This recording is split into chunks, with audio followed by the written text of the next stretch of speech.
it's unimaginable what would actually take place. So it does work in those military mindsets. It does work in that paramilitary environment as well.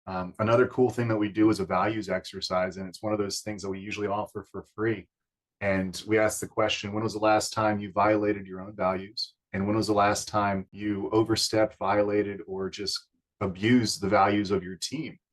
So imagine you're out there on a job site and you're pushing your guys too hard constantly. That's going to lead to burnout. Once you understand those values and what drives them, you can have that balance. We adopt a version of the PPC balance, production capability, basically what is produced and our ability to produce. And we show how that's applied using values.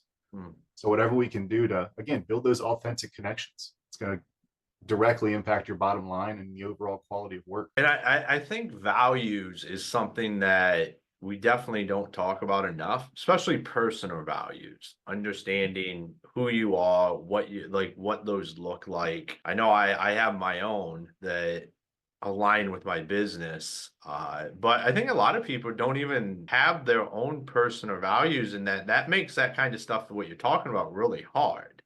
Well, it's funny, and one day I'll send you a link so you can try it out. But it takes about 15 minutes, right? And we start off with 38 different values. I have them listed on cards. If it's the electronic version, it's just in a Google sheet. It's pretty simple. But by the time they make it to the end, we've reduced it to a handful of values. And every person who's come out of this says they feel like they've just gone through a therapy session, because it's identified their top values, and we've tried to make sure what they're doing aligns with those values.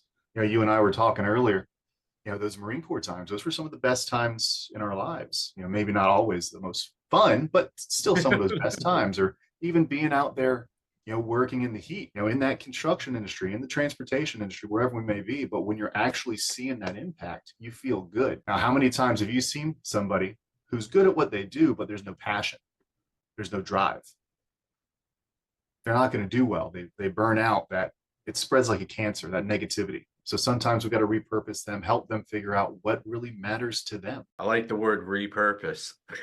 Provide new opportunities. Yeah. Because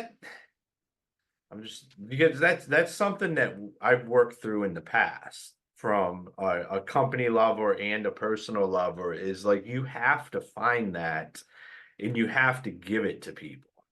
And not everybody's going to be receptive to it, but that's fine, because you're looking for the right people to be doing what you're doing. And the only way to find them is to have core values, a sense of purpose. What are you doing? Some kind of drive that people can buy into and live. Oh, yeah. The best manager I ever had fired me, and actually is the reason why I'm in the training industry now.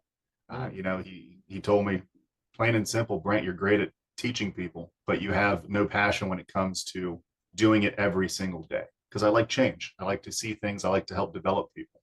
So being a load planner for a transportation company wasn't really my thing. And it made me miserable. So he fired me. I still talk to him today. He's great.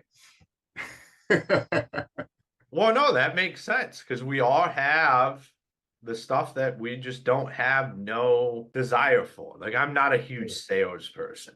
That's just not I've checked the sales bucket because I had to, but I didn't have any passion to do that. It didn't fire me up.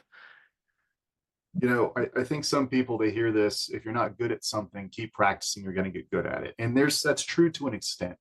One of the, I forget which book it's in, but it's from John Maxwell. He talks about focus on what you're good at and become better at it, basically. If you're not good at sales, well, don't do it. You're not good at it. Focus on what you're good at. Now, you should still understand it, but focus on your strengths.